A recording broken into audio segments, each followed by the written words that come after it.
隨住暑假旅遊旺季全面展開，大眾自由行同家庭客源展現強勁嘅消費能力。澳門博監局最新數據顯示，7月份澳門賭收錄得202.6億澳門元，按月顯著回升9.4%，成功重返200億元嘅大關。隨住2026年美加墨世界盃喺7月中旬正式落幕，體育博彩對賭枱資金嘅分流效應全面消除，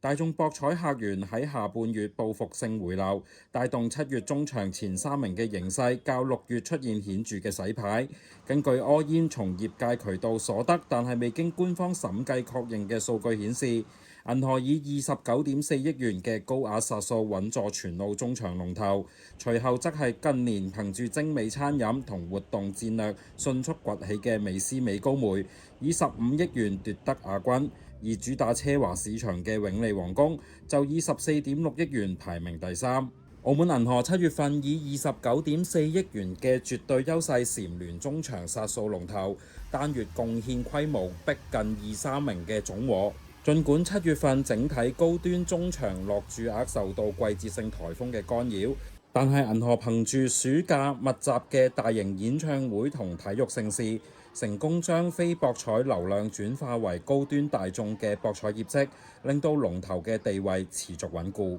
美斯美高梅7月份嘅表現最為亮眼，單月中場殺數環比大增10.3%至到15億元。分析認為6月份受世界盃賽事嘅影響，美斯美高梅核心嘅中產以及大眾過夜客群博彩預算嚴重被全球體育博彩分流。進入7月中旬球賽落幕之後，呢部分嘅需求喺下半月集中釋放。除此之外，喺社交媒體廣泛傳播嘅免費精緻餐飲小食策略，喺暑假自由行旺季產生極佳嘅低成本引流效應，推動佢中場市佔率超越永利，逆襲奪亞。主打極致奢華同高端博彩市場嘅永利皇宮，7月份中場殺數錄得14.6億元。雖然受惠於暑假大市回暖，整體殺數較6月嘅低基數明顯回升，而且今個月嘅賭枱贏率表現理想，但係佢嘅市佔排名仍然下滑一位。分析指出，7月下旬颱風紅霞吹襲港澳，